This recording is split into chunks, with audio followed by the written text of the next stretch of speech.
Hey everybody, it's Grandma wearing my pearls and everything.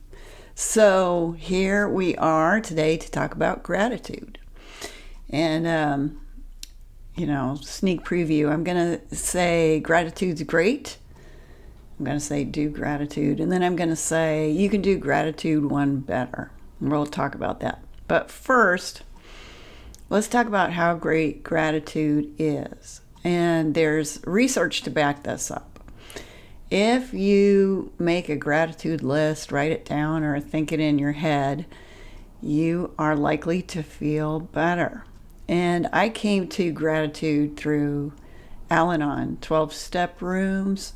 And if you're my friends and family going, who is the alcoholic? I just snuck in there. I was reading a book called Dang, You're Miserable or something like that. It was a long time ago. I can't remember. I was miserable.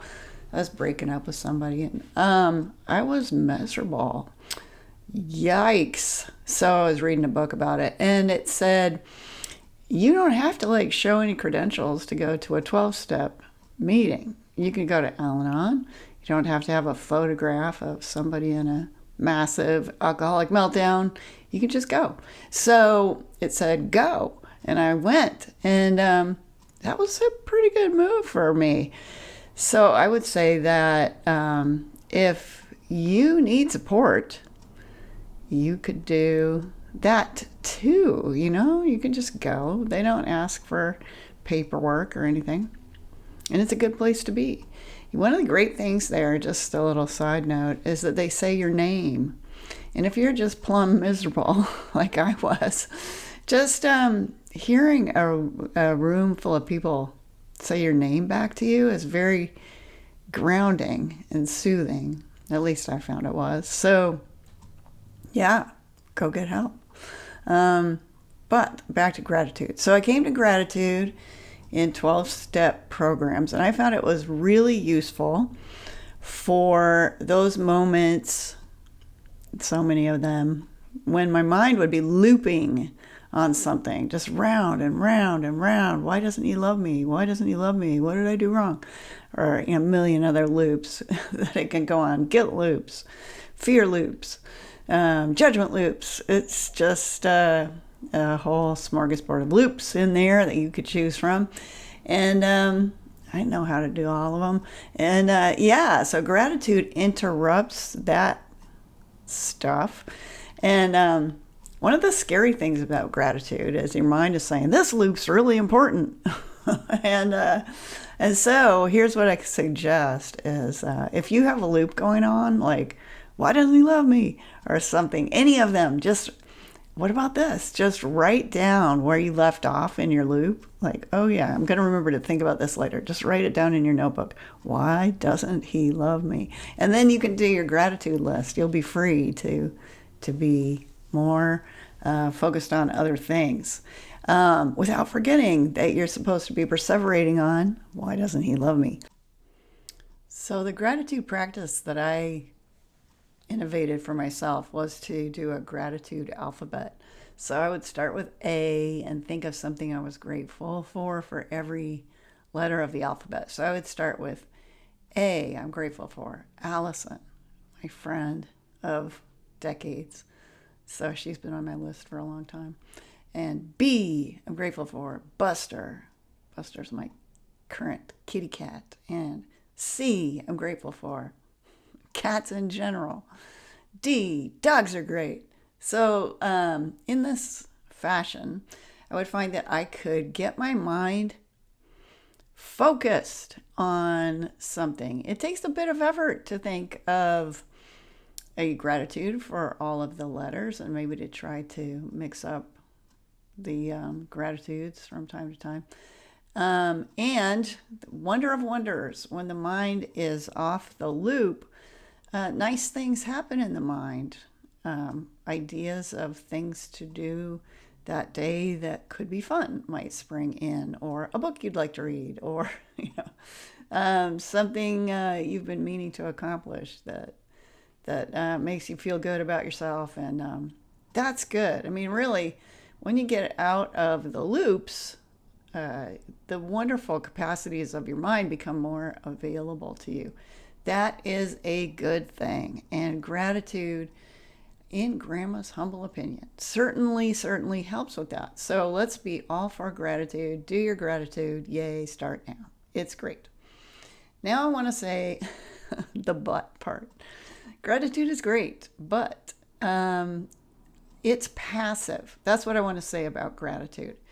When we're grateful for Allison and the sun and the cat and the beautiful green grass or whatever it may be, a cup of coffee, a meeting with a friend, there is a little bit of out there-ness to it, right?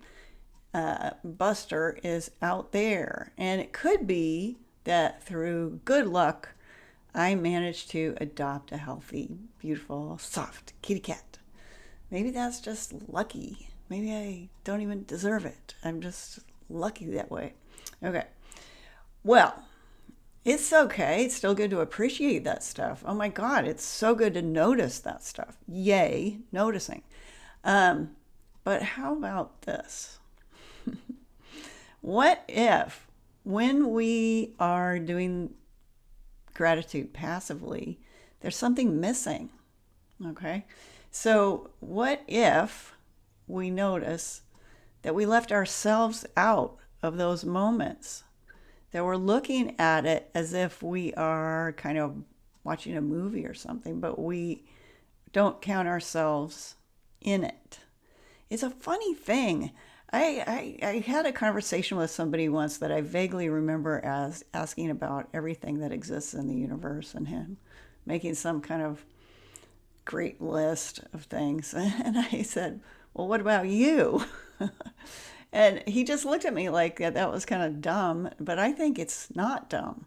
I think it's super smart because everything that's out there is being processed through you.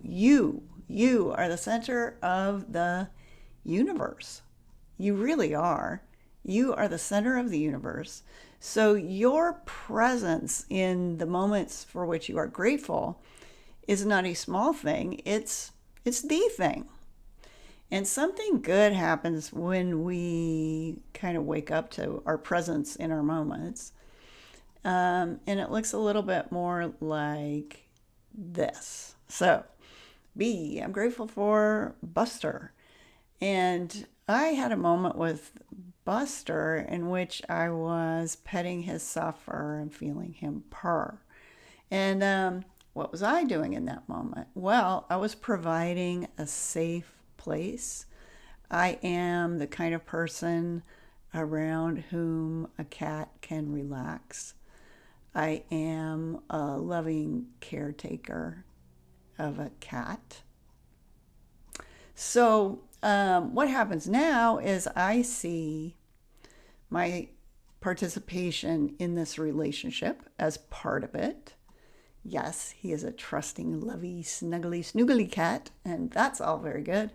But I am a trustworthy caretaker, and that is quite good indeed. Why? Because Buster's not going to live forever. I'm going to be very sad when Buster dies. But if I'm holding my Buster moments with myself included in them, then I will know that I am a very good candidate for establishing that kind of loving, gentle relationship with another cat, if I want to, or a dog, or a parakeet. I'm just the kind of person that a pet can trust. And isn't that a good thing? Can you see at all how that's just a little bit better? Because it gives you agency. It gives you agency in the creation of your life.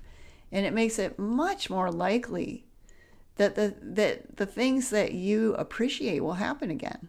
If you see that you are playing a part in these good things happening, there's a much better chance that you will make them happen again and again and again. That is my little celebration of gratitude plus and a little insight that I hope you take to heart because, as I like to say, The world is whack, and you are wonderful. You really are. So come inside. Come inside to community. Come inside to yourself. Get on the newsletter where you can find out about classes. It's all happening in the newsletter, really. And visit the websites, of course. They're all linked below. Like the video if you think somebody else might enjoy it. Share it. Okay, Grandma loves you. See you soon.